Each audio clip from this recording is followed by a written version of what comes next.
Shalom, selamat sore kaum pria yang dikasihi oleh Tuhan. Dalam suasana corona ini kita tetap sama-sama boleh beribadah walaupun lewat internet ya, lewat HP kita. Tapi biarlah semuanya terjadi, tetap ada berkat Tuhan yang ditaburkan hari ini. Hari ini kita akan sama-sama merenungkan firman Tuhan yang diambil dari Mazmur pasal 105 ayat 16 sampai ayat yang ke-24.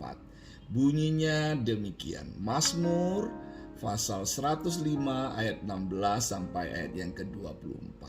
Ketika ia mendatangkan kelaparan ke atas negeri itu dan menghancurkan seluruh persediaan makanan, diutusnyalah seorang mendahului mereka, Yusuf yang dijual menjadi budak.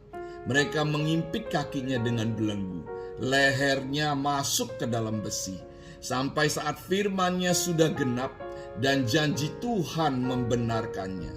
Raja menyuruh melepaskannya, penguasa bangsa-bangsa membebaskannya, dijadikannya dia tuan atas istananya dan kuasa atas segala harta kepunyaannya, untuk memberikan petunjuk kepada para pembesarnya sekehendak hatinya dan mengajarkan hikmat kepada para tua-tuanya. Demikianlah Israel datang ke Mesir dan Yakub tinggal sebagai orang asing di tanah Ham. Tuhan membuat umatnya sangat subur dan menjadikannya lebih kuat daripada para lawannya. Bapak-bapak yang dikasihi Tuhan, ayat emas kita hari ini ada di ayat yang ke-19 dari pasal 105. Sampai saat firman-Nya sudah genap dan janji Tuhan membenarkannya. Saudara, bapak-bapak yang dikasihi Tuhan, dalam perjanjian lama ada anak muda yang menjadi tawanan Tuhan. Ya, tawanan Tuhan. Dia namanya Yusuf, seorang dari 12 anaknya Yakub. Dalam kehidupan sehari-hari, dia sangat dikasihi oleh bapaknya. Suatu ketika Yusuf itu bermimpi tentang hal yang berkenaan dengan kepemimpinan, kekuasaan dan kedudukan yang tinggi. Tampak kita sedang di ladang mengikat berkas-berkas gandum, lalu bangkitlah berkasku, begitu kata Yusuf, dan tegak berdiri. Kemudian datanglah berkas-berkas kamu sekalian mengelilingi dan sujud menyembah kepada berkasku itu. Terus dia bilang lagi, tampak matahari, bulan dan 11 bintang sujud menyembah kepadaku. Saudara, bapak yang dikasihi Tuhan, Yusuf sangat yakin bahwa Tuhan akan menggenapkan hal itu bagi hidupnya. Dia sangat yakin. Karena impian dan penglihatan itulah Yusuf kemudian dibenci dan ditentang keras oleh saudara-saudaranya. Mereka membawa Yusuf kepada suatu masalah yang semakin memprihatinkan. Dia dibuang ke dalam sumur yang kosong. Dia dijual sebagai budak dan kemudian dibawa ke rumah Potifar dengan tangan dan kaki yang terikat rantai. Bapak-bapak yang dikasihi Tuhan, saudara-saudaranya Yusuf berusaha menggagalkan impian itu. Hal itu tidak menggoyahkan keyakinan dalam diri Yusuf bahwa mimpi-mimpi yang Tuhan berikan itu pasti akan terjadi kepada hidupnya dan pasti itu akan tergenapi. Nah, karena alasan itulah sekalipun keadaan buruk menimpanya, dia tetap tenang. Alkitab tidak pernah menyebut bahwa dia kecewa.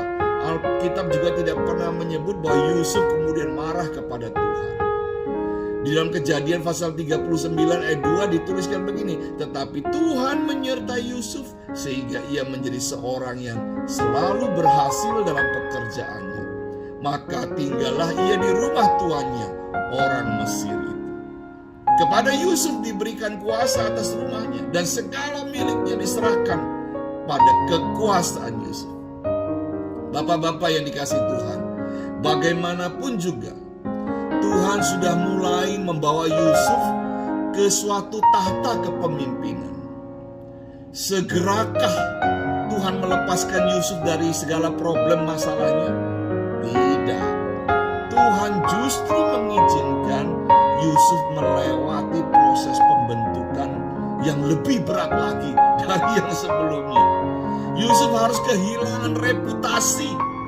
Yusuf harus menanggung malu karena fitnahan dibilang bahwa dia berzina dengan istri Potifar. Dia dijebloskan ke dalam penjara. Bapak-bapak yang dikasihi Tuhan, Tuhan benar-benar menguji kesetiaan dan keteguhan iman Yusuf. Dan dengar baik bapak-bapak, walaupun Tuhan sudah memberikan mimpi atau nubuatan kepada seseorang, tetapi sebelum Tuhan menguji imannya, firman Tuhan belum dapat digenapi. Jadi bapak-bapak yang dikasihi dalam Tuhan, sampai firman-Nya akan digenapi, janjinya akan membenarkan ketika iman kita sudah teruji. Jadi kalau iman kita sedang teruji saat ini bapak-bapak, jangan mengeluh, sebab Tuhan akan memberikan hal yang subur katanya, kepemimpinan yang kuat. Oleh karena itu, bersyukurlah atas segala pencobaan, pengujian iman dalam hidupmu. Mari kita berdoa. Bapa di surga, terima kasih. Kami mengucap syukur bahwa kami boleh mendengar kembali cerita Yusuf yang imannya kokoh walaupun dia sedang menderita. Dalam ujian iman yang kokoh ini, Tuhan tak pernah lalai sampai digenapi semua firman-Nya yang terjadi dalam kehidupan kami manusia. Kami akan dibenarkan, kami akan muncul sebagai emas, kami akan diberkati dengan limpah, asal kami mau terus bersyukur kepada Tuhan di dalam kesulitan sekalipun. Takkan kami mundur. Terima kasih Tuhan, kami bersyukur di dalam nama Tuhan Yesus kami sudah berdoa.